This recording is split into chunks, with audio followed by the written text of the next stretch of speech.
Today, we venture into the world of economics. We are going to examine one country, in particular, the Philippines.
Good morning. Good morning.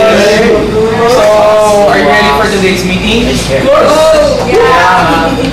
So, guys, let's talk about economics. Got any ideas? Kimberly.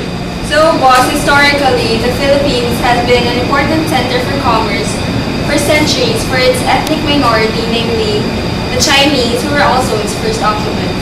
Arabs and Indians have also visited the archipelago for the purpose of trading in the first and early second millennium. And as of the 21st century, the country is a member in several international trade organizations, including the APEC, ASEAN, and WTO.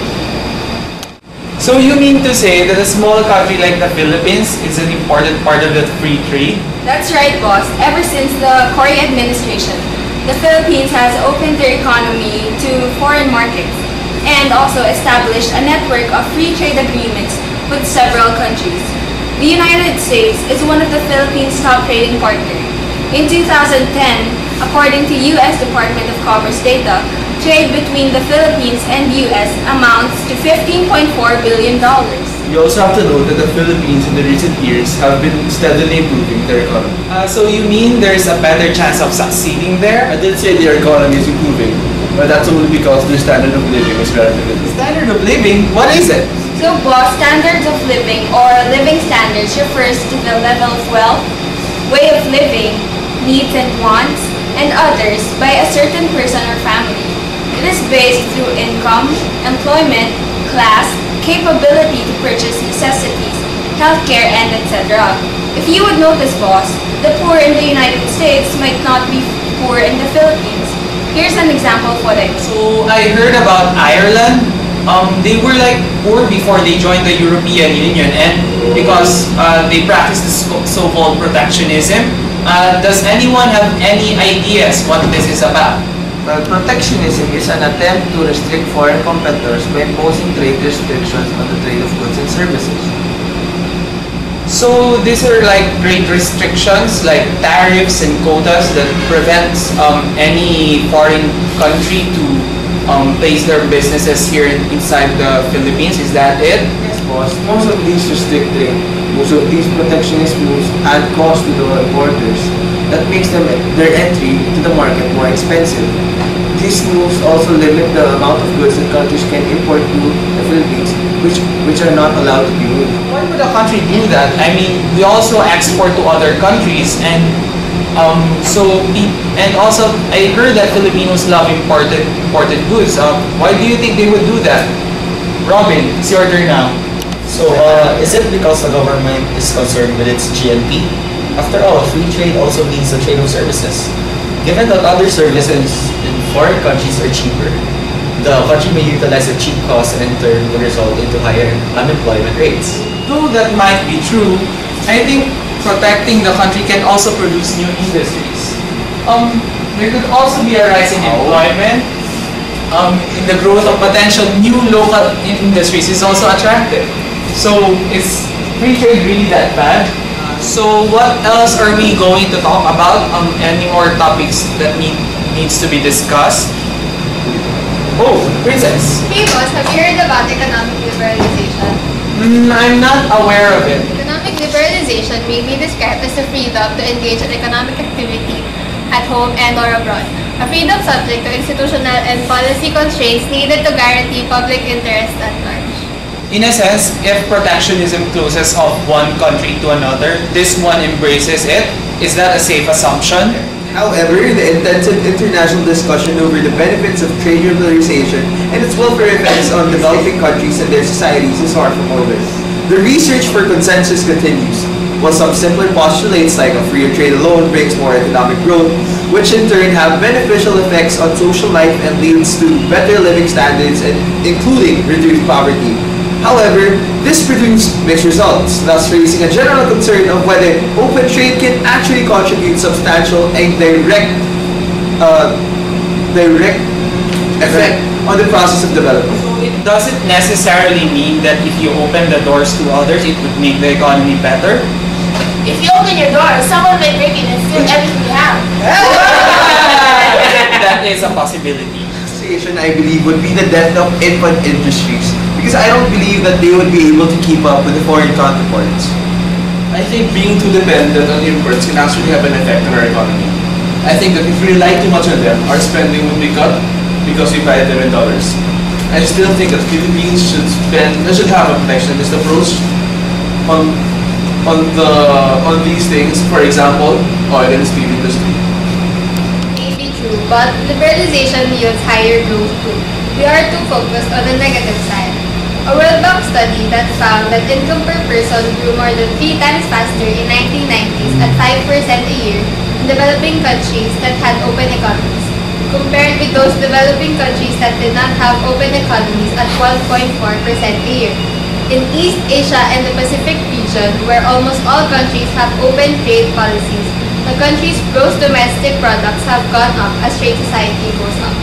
That if the government of one nation restricts another country's imports through tariffs, import quotas, or other protectionist policies, the second nation may retaliate with similar actions against goods from the first country. So actions to restrict trade with other nations can develop in a trade war, as nations continually act against each other's goods. In extreme cases, these tensions can escalate and if the government of one nation restricts another country's imports through tariffs, import quotas, or other protectionist policies, the second nation may retaliate with similar actions against goods from the first country. So restrict trade with other nations can develop into a trade war as nations continually act against each other's goods. In extreme cases, these tensions can escalate into armed conflict. Though, the Philippines is part of the WTO. The WTO can be the governing body that can resolve disputes. Hey boss, we actually got some interviews of students of the LSU, the premier business school in the Philippines.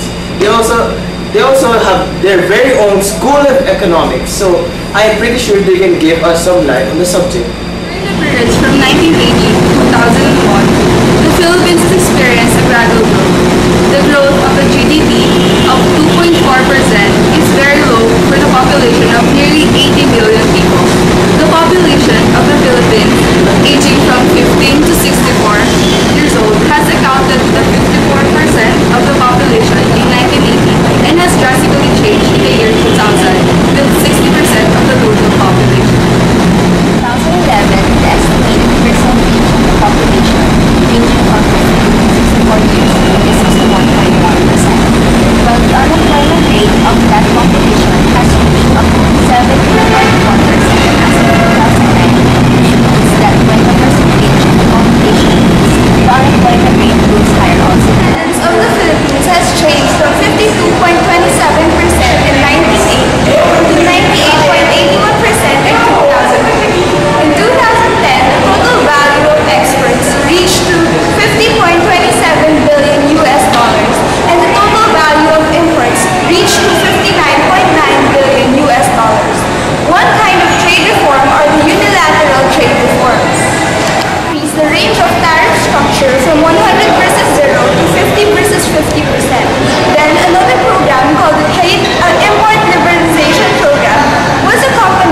TRP.